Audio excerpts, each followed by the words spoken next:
Hello and welcome to another episode of the Investing with IBD Podcast. It's Justin Nielsen here, your host, and it is October 22nd, 2025. We're coming to you live at 5 on a Wednesday, as we typically do. And man, with the markets the way they are, a lot of back and forth action, I felt like we could use a little bit of serenity in our lives, and who better to bring it than Tom Basso, Mr. Serenity himself. He was featured in Jack Schwager's Market Wizards. How long ago was that, Tom, that I you... want to say 1995. I'm not Okay. really sure at this point. I knew it was 20, 21 years. I knew it was 20. I knew it was over 20, but I couldn't remember if it was closer to 30 at this point. And of course, he is also the author of his own book, The All-Weather Trader. You can see a little bit of that back there. Usually, I would put up my own signed copy that I have from Tom when we got to meet a couple years ago. But it's a great book. I really enjoyed how you approach things. And again, I guess the biggest thing is that I should also mention that you're also the founder of enjoytheride.world. And I think that really encapsulates your whole approach to the markets. It's not one of those things where you're willing to be tied to your chair, afraid to move out of your chair at any moment. You kind of say, look, I'm going to put my systems in place. I'm going to think ahead of time so that in the heat of battle, it's all automatic for me. So describe a little bit of your process to start out so people understand where you're coming from. Well, I'm big on trying to point out to everybody the difference between when you have a lot of data coming in, like we all do on our desks, our platforms, the difference between data or information that you want to act on versus noise. In the market, every market has lots and lots of noise. So noise to me is the buyers and sellers just kind of doing what they do. There's bids and asks. And this second, there's a little bit more asks. So, the prices are going soft a little bit and going down. And then the buyers, some big block comes in and wants to buy and then pushes it up a little bit. And it just fluctuates like crazy. And we've all looked at charts on the screen and see the noise. Well, if you go a little bit beyond that, now you've got sort of the swing high and swing lows of over the course of the last week, 2 weeks, 1 month, stuff like that. You're really going to be talking there about kind of where the sellers finally came in and beat back the buyers, and where the buyers came in and the resistance points and beat back the sellers. So in between those points, you could even argue there's not a real clear winner to the battle. There's buyers and sellers, and they're both kind of beating the other one back after a while. But lately, what we've seen in the stock market for sure, say over the quite a lot of this year, is the buyers beating back the sellers. Have been a clear trend. So that's information. So how do we separate noise from information?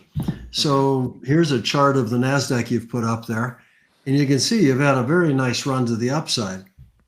And what I like to do is stick something like either a Donchian or a Bollinger, a Keltner band, all three if you want to do it and really make the chart cluttered. And you really have got a couple of lines on top and bottom. You can throw a Donchian up there, it's easy. Put a 21-day Donchian.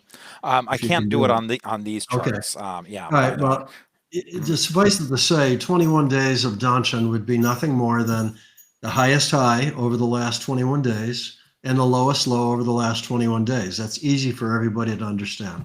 You can simulate it real easily with a spreadsheet or a simple program or most of your trader platforms, I would argue.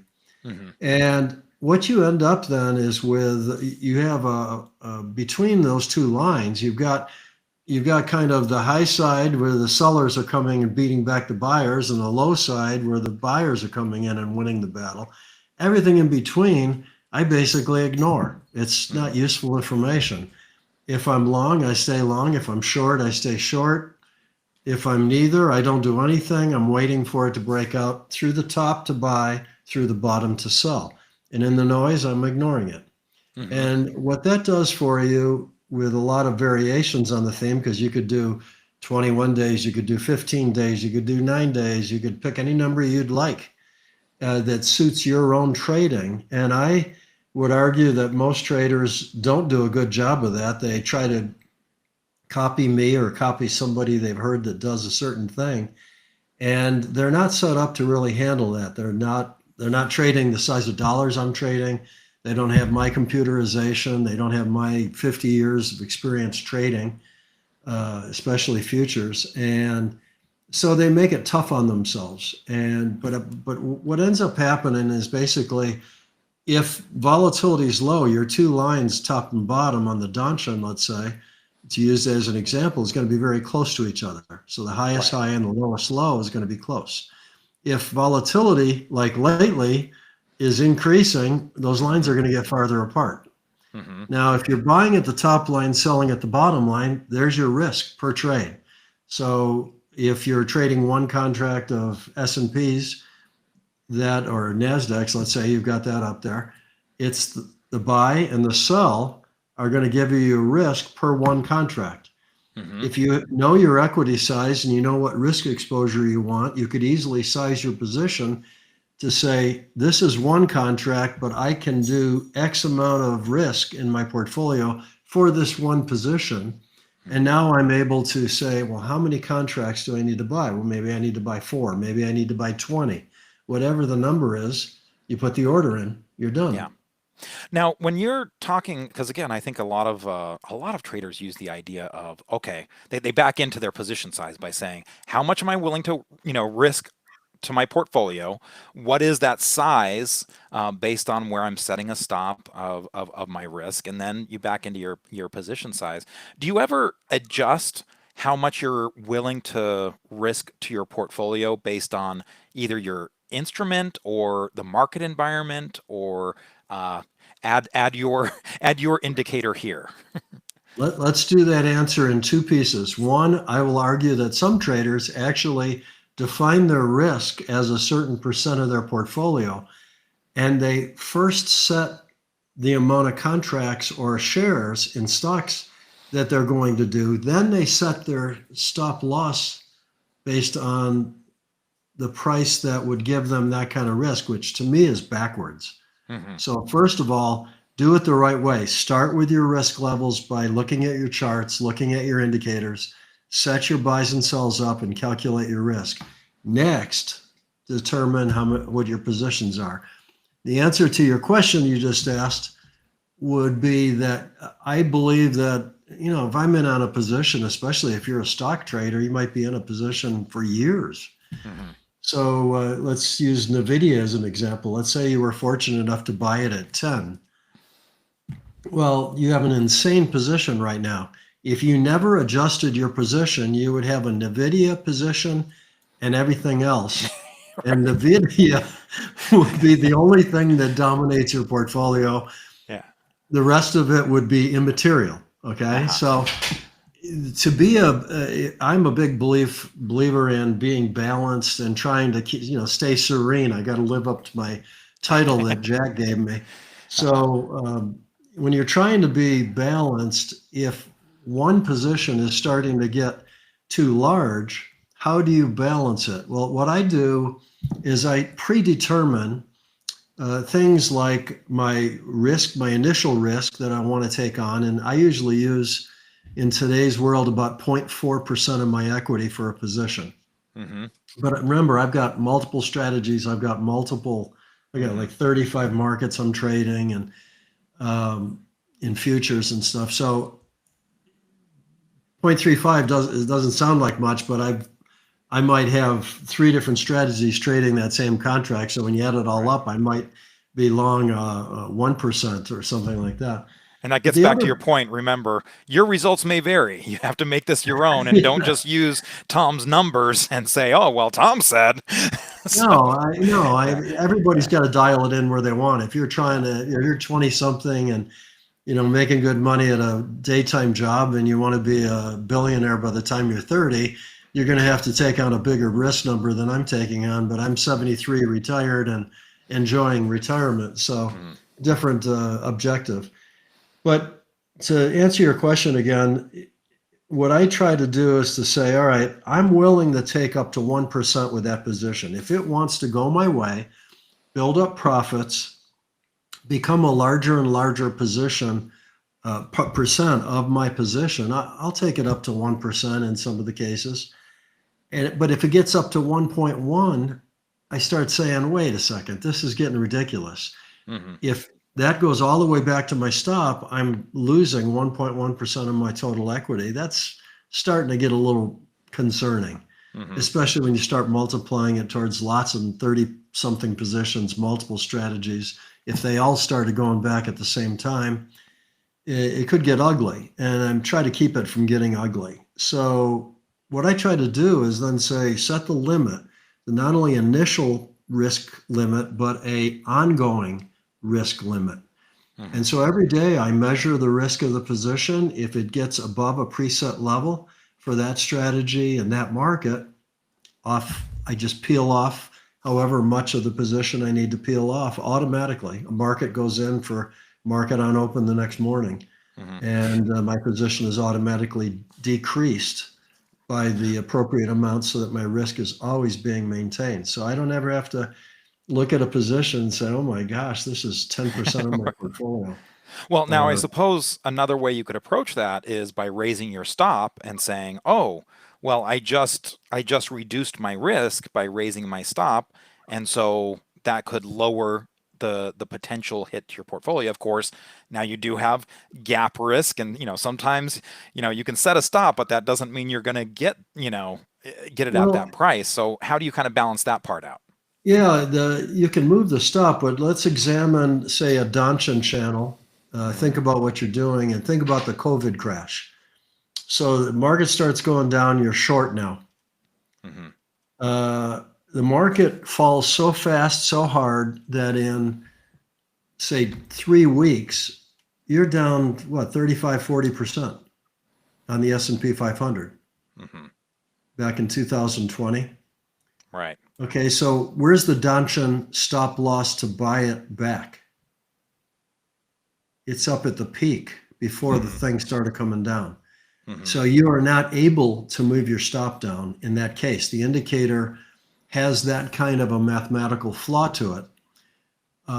If you had something like a Keltner or a Bollinger, that would actually then be falling with the market, and you'd be moving your stops down. So I do both of what you said. I try to move my stops to the extent that I can justify it. Hmm. But at the same time, with the new stop, sometimes stops just can't keep up with the way the market's moving. If you had like cocoa a couple of years ago was insane. It was going from like 5,000 to 10,000 or some ridiculous. I Right. mean, it was just insane. And you were getting moves that were just insane every day. Well, your indicators just can't keep up with it. Hmm. So your risk keeps climbing and it becomes a greater part of your portfolio. So I'm moving the stops as fast as I can, and I'm also reducing the positions where appropriate. Hmm. Yeah, no, that totally makes sense. And just as a reminder for folks, again, as you said, with the and I always massacre the name Donshin. You're looking at those highs and lows versus a Keltner, where you're looking at the ATRs and the Bollinger. We actually just had John Bollinger on not too long ago, which is of course looking at the standard deviation. So again, it's a lot of different ways, but to get back to your original point, one of the things that it is kind of telling you is how much noise is there, how much volatility is there, because again, that distance between your bands, no matter which one you're using, does kind of tell you, okay, if you're buying here and your stop is all the way down there, the bigger those bands are, the further away that stop is, and again, this is what you have to do to your position sizes. So I guess in a market like this, and this is what you call kind of a noisy market, Mhm. um, do you still take on those trades and just do smaller position sizes, or at a Exactly. certain point do you just say, yeah, I'm not gonna do it? No, I always do it. Hmm. I traded right through COVID. I had a over 100% year and just followed my strategies, but my position sizes were really small. Hmm. Yeah. So, well, now let's talk a little bit about kind of this mindset. Once you have that position size kind of figured out and where your risk is, talk a little bit about what that does to your mindset. And again, when you maybe don't have to be looking at the market every second of every day, to to be on the edge, and you can relax a little bit. How do you get to that point of relaxation with your stops? What you realize is that you've thought through when you come in the morning, or you sit back on a weekend and think about it. You start realizing there's going to be up markets, there's going to be down markets, there's going to be sideways markets. But everybody that traded any length of time, and I've been trading 50 years, so I've seen up and down and sideways markets. Hmm. And so you'd be kind of foolish, wouldn't you, to not have something in your mind that exploits up markets, down markets, and sideways markets, because you're going to see all three of those. You might Right. as well try to think up what would you do in these different periods. Hmm. So that's what I've done. I think that's where the creative human being and the trader comes in. Actually, putting a trade into your trader platform is not a very creative thing to do. Hmm. I've done it tens and tens of thousands of times over my lifetime, and it's not creative. Hmm. But trying to dream up something that would work if the market started collapsing, uh, buy the VIX futures long, for Hmm. example. They tend to spike really quickly and shoot right up. So you Hmm. have a little bit of a hedge against a stock portfolio typically. Right. So that might be something that you could look at doing. All right. So you do I don't know, moving average, a bar chart, some kind of a swing trading. If it exceeds the previous swing, you're in. Whatever you want to do. There's a million different ways to do it, but put an order in there and a stop. So when you get a market that's looking skittish and the VIX starts going crazy, you're in on the long side on the VIX. That's going to give you a little bit of a hedge against a long stock portfolio position where you might have 50-day moving averages. So you're not going to be really quick to get out of a lot of your stocks. You need something to protect you a little quicker. You maybe come up with some kind of marriage of several strategies that Hmm. help you in up markets or down markets. And you can run them simultaneously. Hmm. If you're just doing the long side of the VIX, then if the market was going down, you'd be long. If it was going up, you'd be flat. Hmm. Right. You can run Uh, them the same time and it wouldn't hurt you. well, So now. stuff like that. That's kind of where the creative trader comes in, I Mhm. think. And I think a lot of traders spend too much time just looking at their screen and enjoying the excitement of having the, noises the, go the, off the, and the dopamine things rush. flashing. And Right. it's kind of like I can't get to the casino, to the slot Yeah. machine. So let's go trade the stock market today. I'll bring the casino to me. Yeah. Well, and to your point, I think we could all agree that yes, there's going to be the uptrends, the downtrends, and the sideways trends. I guess the challenge sometimes is recognizing what your environment is in. And I'll be honest, I can always tell very well after the fact. In hindsight, I can tell you exactly what kind of trend we had. But sometimes in the moment, that can be a little difficult. Is this, are we in an uptrend and, we just had a bad day, but this, the uptrend is still intact? Or is this the beginning of something that is something I have to start worrying about? So how do you kind of Well, recognize those transitions? let me give you an example of something simple that would recognize it for you. Let's Hmm. say you did a 21-day Donchian, to pick on Donchian since we've already explained it and it's easy to understand in your mind. A 21-day Donchian is 21 days high, low, right?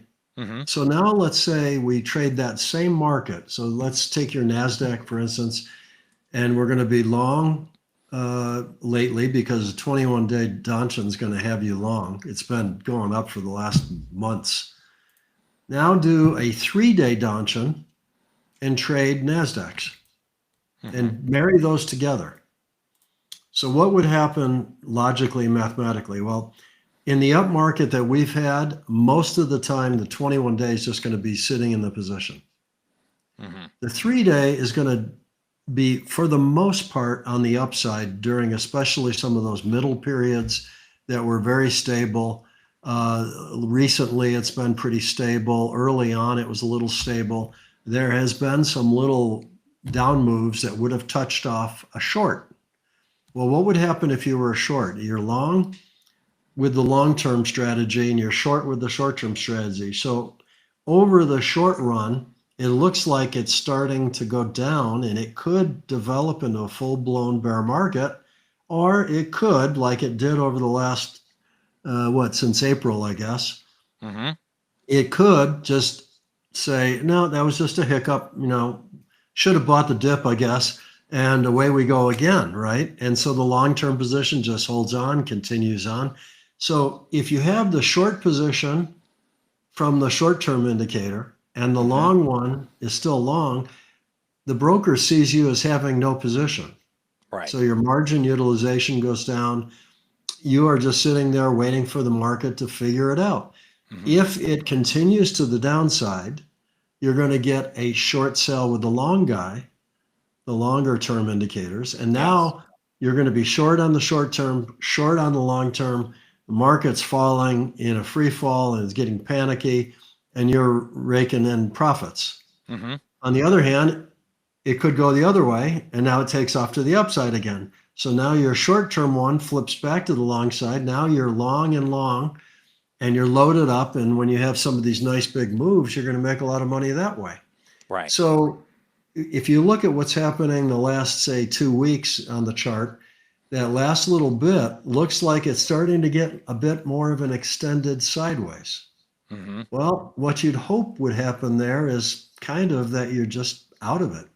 You're long the long-term one because it's still kind of long-term up, but the short one probably has already gone to the negative side. The two offset each other. Now you got no position, and you're just waiting for it to settle out, whatever it wants to settle out. And meanwhile, you're relaxed about the whole thing because you don't even have a horse in the race. Yeah. Yeah. Or, you've hedged out all your risk to offset and in the sideways markets. But Right. I mean, with a 3-day, that's pretty reactive to, you're not going to miss much, right? If, No. if there is that turn, either direction, okay, maybe you missed 3 days, but that's, that's not too much in the scheme of things, especially all. when So- you're trending, like we Yeah, have been. so you find when they both get together on a trend, you make a lot of money usually. When it's going sideways, extended period could be much of a year. You're going to find yourself going long, short. There's going to be some whipsaws with the 3-day, but your long guy is just going to hang in there and probably not do much of anything. And so I try to do things like that where I can marry two different philosophies together and get a mathematical effect on the portfolio. And that's where I think a lot of the creative side of trading comes in. It's a lot more fun to develop stuff like that you can use to help yourself. Now, we use the NASDAQ as an example for this, but what about for individual stocks? Is that something that can translate over? Yeah. Are you going long and short, or are you using maybe an option in that case to hedge in that way, or how do you do that? What I traded lots of stocks back in the days. I was a money manager and had I managed individual stock portfolios. But I think what's happened with the age of computers and news and everything else, you see the morning news, financial news. You watch, the morning. I watch Varney and Company on Fox Business, and they'll go down the list, and this company's up or down 20% because of that, and this one's up 7%, and it's getting to the point where you're getting such gapping in some of the earnings and some of the individual stocks. There just is not a good continuous stream of data. So I find it very hard to control the risk levels with individual stocks. When I take a NASDAQ, I've got 100 stocks that I'm covering, and it's a little bit less gappy. So, and lots of volume, obviously. So you can move size, you can move it efficiently, and you get a smoother return. And again, given where I am in life and what I'm trying to achieve, that works for me. If somebody's trying to find the next NVIDIA, well, good luck. I don't need to be in that game anymore, so I don't. But it's really hard to control the risk. So the only way I can think of, if I were to do a stock portfolio, is to come up with a large sum of money and to break it down into about 40 to 50 pieces so that you could really diversify some of that gap risk. Hmm. And a lot of traders just don't have the money to be able to do that. So stocks getting to be a tougher and tougher uh, game to deal with the amount of gap risk that some of these issues have. Yeah. Well, and I mean, sometimes it's not even a matter of the amount of money. Sometimes it's, Right. again, if you've got a full-time job, there, then, keeping track of all of that, and Yeah. everything is a little bit tougher. Keeping track of. I mean, I feel like for me, once I get over 25, that's where my brain starts, losing things. I mean, I just I start forgetting. Wait, do I have that still? I don't. I sometimes don't remember. But Yeah. I guess there is the other component here. That and I often refer to DeepSeek, that happened on January 27th, where there was a little, people that maybe thought they were more diversified than they actually were, kind of recognized, I think, on DeepSeek when, you had a lot of the energy stocks, utility stocks, construction stocks, especially if they had anything to do with data center infrastructure, the HVAC, stocks. You had all of these things that were kind of touched by AI. And so when the DeepSeek news came out, they were all thrashed. And what good did diversification do? You said, oh, well, I was in all these different groups, but they all got hit, so, And hard. um, yeah, and hard, right? So, I guess, what good does the diversification do to your serenity if the correlation is too high?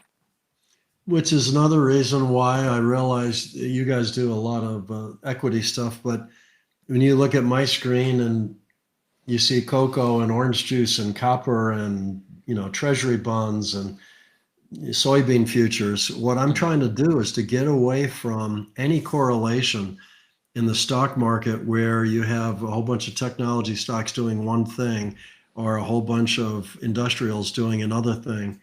And because, let's face it, if you're looking at the soybean market, the Australian dollar really doesn't care. Right. And if you're looking at the gold market against, say, um, the orange juice market, Hmm. the orange juice market doesn't care what gold's doing today. Hmm. Hmm. So you've Yeah. got just logically true diversification. And when you're a smaller investor, and I would rate myself a smaller investor, I'm retired now. I'm not managing 600 million in 1997 like I was with Trendstat, which would be almost a billion or more today, probably. Hmm. That was hard work, but if you're just managing an individual portfolio, you can get in and out of an orange juice market that trades a few hundred contracts a day real easily. It's not like you're going to get killed doing it. But if I was back at the $600 million days, I would have had to, buy the entire day's trading volume. Well, I'm not going to trade that market. Yeah. Right. So there's all sorts of things that the big guys do that ends up making them very correlated and very exposed to that risk. And it's actually an edge that a lot of small traders don't realize they have. They can get into issues. I mean, some traders, professional traders, running institutional accounts have to buy stocks that are over $10 a share. Hmm. They have it written in their charter. They have to Hmm. have a $10 share or they can't buy the stock. Hmm. If you were to buy something that was $9.75 and it happened to become 10 and everybody started jumping on, you could have a big winner there. So you can Right. do things as a small investor that the big guy can't do. Hmm. And there's lots of little examples that volume that you could get in on stocks that have a little bit smaller volume where, Vanguard or somebody needs to come in and they need to buy millions and millions and, tens of millions basically of a position. You don't need to worry about that. You can have them come in and buy your shares at a very advanced price and sell it to them and go out and look for another one. Hmm. And so smaller investors have some advantages if they'll think about it a little bit and take advantage of some of those edges. Hmm. No, absolutely. I mean, again, even building into a position like, how an institution might build a 1% position, even in a fairly liquid stock, they have to kind of do it over time if they've got a Yeah, sizable, assets under management that they're dealing with. So yeah, I used to always say we're, individual investors, we're the speedboats out in the water. We have to watch out for those big oil tankers. You don't want to go against one of those, but you can certainly react faster and do a lot more in terms of your exactly. mobility. I want to And I talk a little bit. do. Yeah, right, exactly. I want to talk a little bit about because you brought up gold and how that might not have anything to do with the orange juice and so on. Um, you know, let's talk a little bit about maybe the macro side of things because certainly people can look at, oh, well, usually gold does something, it's kind of does better in markets where there's fear, right? Or inflation fears and all these things. And usually it's not going to be outperforming when growth is doing real well. And I think one of the things that kind of had some people scratching their heads is that you had the AI and the tech stocks doing so well, and you had gold also doing well. And sometimes it's kind of hard to come up with the story of why. And a lot of times people want that why. Oh, why is this happening? Why is the norm not happening? Even in the seasonality, like a lot of people were pointing to, well, gosh, in summertime usually not much happens, but this was a great summer. If you had just decided, oh, I'm going to take the summer off because that's usually a poor time in the market, you missed out on some great a great trending market. So I guess with all of these other factors, seasonality, typical correlations of things, how does that factor into your decision making?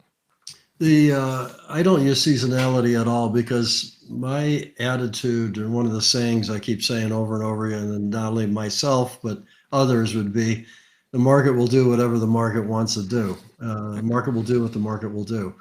And so when I try to come in the morning or approach trading, I try to not have any predictive bias in terms of, I think it's going to be up, or I think it's going to be down, or I think it's going to go sideways today.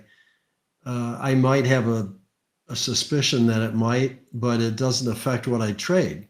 Hmm. And so I'm just running these strategies, and the strategies have already thought through some of those types of conditions. In the case of gold, if you think about it, gold doesn't have a huge amount of actual value or industrial purpose. It basically sells and buys to each other whatever it wants to buy or sell at. And I think that um, means that it could have very strong moves that would scratch your head. And there's other moves that might be tied to panics or financial crises or whatever. And the market will do whatever the market will do. This is an example of where gold decided it was on an upswing and the trends took over, and that would be um, it was a good run. And I think that the down move could be the unwinding of some of that, the taking profits and all that. It might have nothing to do with economics, might have nothing to do with inflation, might have nothing to do with the dollar. It might just be people seeing gold's making a good run. They see the advertising on television, they want to get in. Well, and you brought up industrial uses. I mean, a lot of people do point to silver or platinum. Platinum is, of course, used for Yep, the catalytic converters yep. and everything. But these were kind of having some strong moves too. I mean, platinum. Geez, I didn't even realize this. It was up 5.8 today. Um, so again, okay, now we're talking about something with an industrial use, not just a shiny Mhm. metal. Yep. Does that kind of change your analysis or not really? I'm not a fundamentalist, so I'm looking at that chart, and I ended up short platinum, Hmm. just a minor amount because the volatility is so great. Hmm. So kind of a minimum position, and who knows whether it's going to carry. or not. I had a down day today because I'm short and the market was up. So in platinum. And so I think the lesson to be learned is try not to have a huge amount of bias, but try to look at what is happening in the now. I think too many traders try to think about last week or next week, and they agonize over the profits that they missed, the losses they took, and they worry about, well, what's the Fed going to do next week, and what's the market going to, is it going to continue to have a good economy? What is the administration going to come out with new policies that's going to affect the stock market?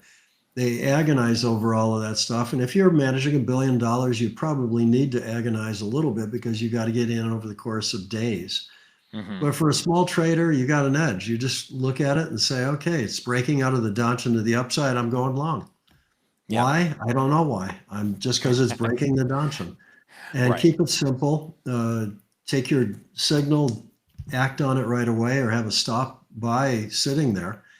And you're executed and you're off to the races, and you don't have to worry about why. Just let it keep running. And as long as it keeps running, you keep enjoying the ride. So you mentioned earlier kind of that you have, again, over,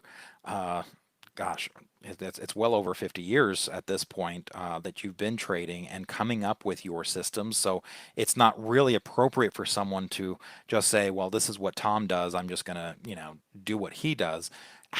How would you go about, if you were just starting fresh, how would you go about kind of creating a system now? So how do you suggest people start that process? I kind of liken it to writing a business plan. You're really sitting down and saying, what kind of capital do I have to start the business? So you might have 10,000 or 20,000 or 100,000, whatever it is.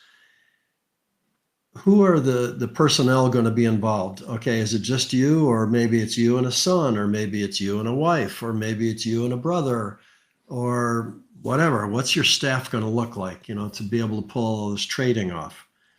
What markets are you knowledgeable of now? Well, maybe I've only traded stocks. Well, okay, that might be easier than going off and trading in futures where you know nothing, and I've got 50 years of experience. So to me, that's easy. I have more experience trading futures than I have trading stocks, to tell you the truth. If you added up all the years and all the stock trades I've done versus futures trades, I've done a lot of both, but I've actually had more futures experience, to tell you the truth.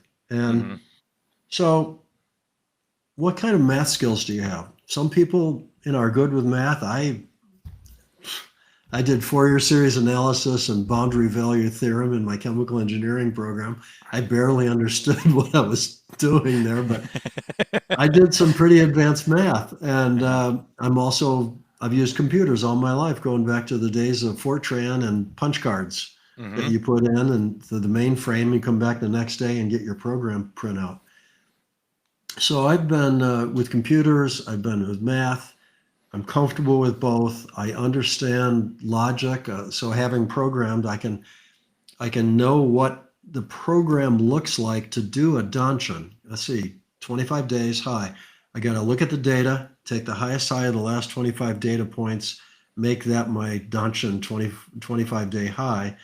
25-day low would be the lows, do that. That would be my 2 points on the chart for that particular date. And then you'd move forward in the date and you'd get another one and another one, another one. One day falls off, one day gets added on. Yeah, exactly. And so I can see that program in my head. If you have never programmed, you don't like math, you're going to want to come up with something different. And what that is sort of dependent on you. It's like if you have an expertise in I don't know, building houses. Do you want to start a business? I don't know, running a UPS store? Excuse me, Justin. Yeah. We're just close the door. Are you going or not? Yes, I would like to. Okay. We have about 2 minutes All right. max, and then I'm leaving. But I think what a lot of people do is they try to do things. What's Tom do? What's Justin do? You're trying to copy me. I've got resources that you don't have. So don't try to copy me. Invent something that works for you. And all I'm trying to do is to make my day easier, make my data collection easier, make my processing of orders easier, make the transmission of those orders easier. And all of that is just to try to squeeze out errors, take less time, free me up to do other more enjoyable things in life. And I think a lot of traders don't think that through. If you ask me, am I a trader? I would tell you, I don't consider myself a trader.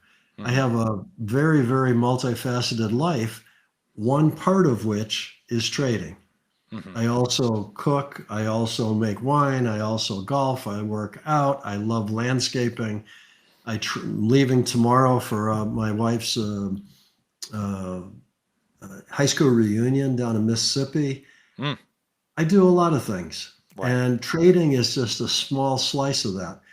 But when I'm thinking about trading, when I'm in the office all day and I've got a new strategy in mind, I'm doing research, I'm writing programs, or I'm using AI to help write the program, doing a study on something, that's where I'm focused on trading for a lot longer, but I'm being creative. You know, So that's one of the kind of questions, yeah, one of the questions that came in from YouTube is you talk a little bit about this automation. You know, so are you actually having your programs do your trading for you, or is it just a matter of you're setting your stops, buy stop limits and everything, and so it's orders that you're putting in, or is this an algorithm that is actually making decisions for you and putting the orders in? It's sort of a little bit of both there. I run a batch once a day, and out of that code comes a set of orders. I look at them and say, they look good, transmit, and boom, they transmit over to the platform. Okay. And they're live. Right. At that And point, so you basically have that human oversight that you're keeping in there, but you're letting the computer do the heavy lifting. And again, when we say that the computer's doing the heavy lifting, that's because you've built in the processes. You've done that creative work. Yeah, some of the broker platforms have what's called API, which I think stands for Automated Program Interface. Gosh, And it's been a while since I've even yeah, right. So I can't remember whether it's exactly Application that, programming interface. Yes. Okay, Application automation program programming interface. Yeah. So let's take Interactive Brokers. It's got an extensive APIs. Right. And say you could program in C#, you could program in Python, you could even run a spreadsheet and talk to your platform. So if you're on a spreadsheet and you can deal with spreadsheets, you could send and link up your spreadsheet to the broker platform and then have a program do whatever you have to do. And then you would go ahead and it's over on the other, you just watch it. Yeah. There it is. Yeah. And, you just, again, make sure it's doing what you intended. And you can do it. There's people out there that are doing it live. You know, I was actually thinking to myself the other day, I was thinking to myself, I have this program that when I'm sitting here at the desk, it's a timer. I call it Trade Timer.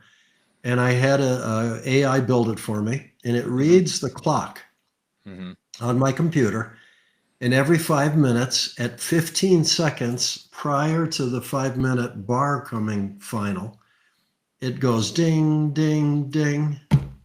And it warns me to look over here and to move stops or do whatever I have to do. And then I can go back over here and work.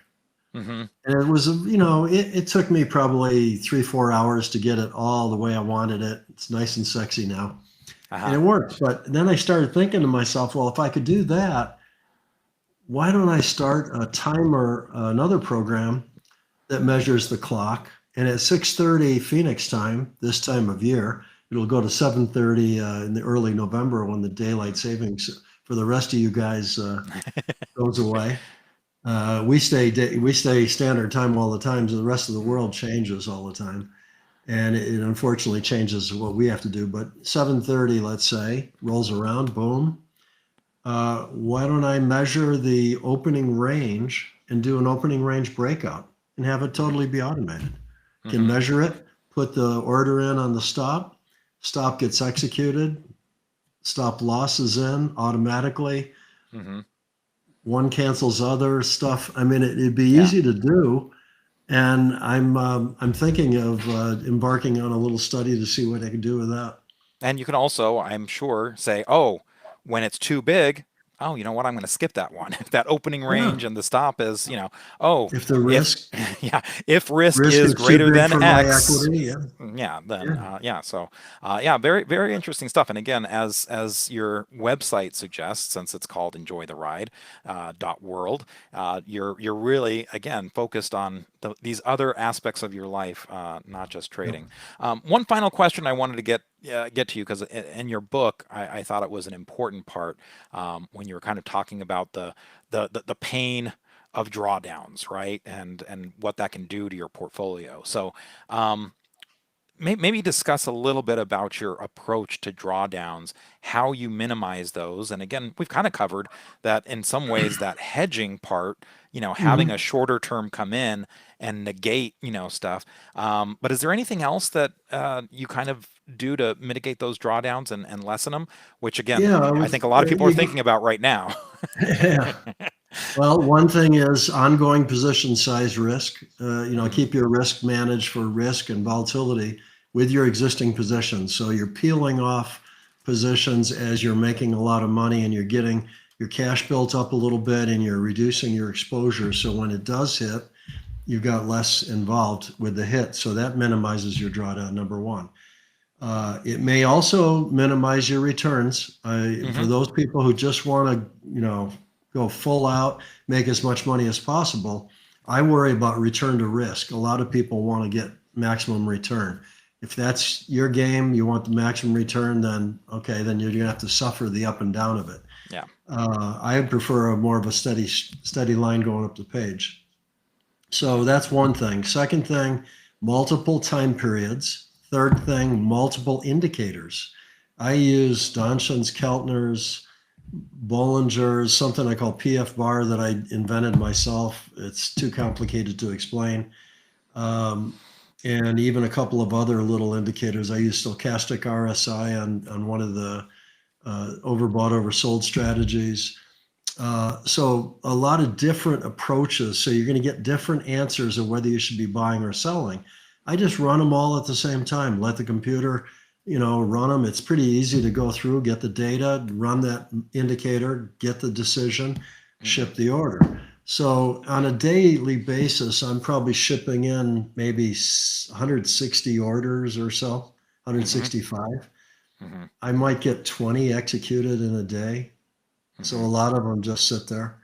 And then this afternoon, I cancel all of those 100, whatever, how many are left, 140 are being canceled out, and I'm putting in another 160. Mhm. So it's all the heavy lifting's being done by computers. It's taken years of development for me to get some of those things in place and research it, and run the Mhm. data, get the data in some cases.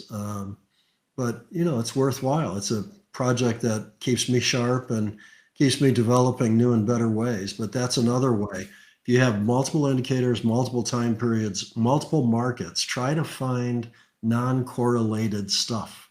Yeah. If you're buying, I don't know, Meta and um, Google, Mhm. or Right. Meta and LinkedIn, or whatever, whoever controls LinkedIn. I mean, Yeah. you're getting to Microsoft the now. point Yeah. where you're doing two of the same thing. That's not diversification. Yeah. If you run a correlation study of those two tickers, you're going to get a high correlation.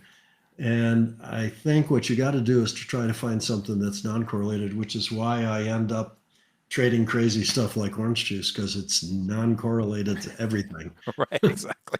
Yeah. It doesn't really care what Nvidia is doing. Exactly. Well, Tom, it's always a pleasure talking to you again. For folks, enjoytheride.world, your book, The All Weather Trader, and you're a great follow on Twitter, or X, I should say, at Basso underscore Tom. And again, you can find that, from our investors.com Twitter tweets that we've been sending out recently. But hey, thanks a lot, and for coming on and sharing your thoughts. Again, I think no better time for a little serenity than now. So thank you very much. My pleasure. That's going to wrap it up for us this week. Thank you so much for watching, and don't forget to join us next week. We're going to be live at 5 p.m. Eastern, as we typically are, and it's going to be Mark Minervini. He's going to be coming on the show. We're going to see if he's thinking of this as a hard penny environment, one of the terms that he uses frequently, and we'll get his thoughts on how the market is treating him and some of the indicators that he uses to get his huge outperformance. So hope you join us for that. Thanks a lot for watching. We'll see you next time.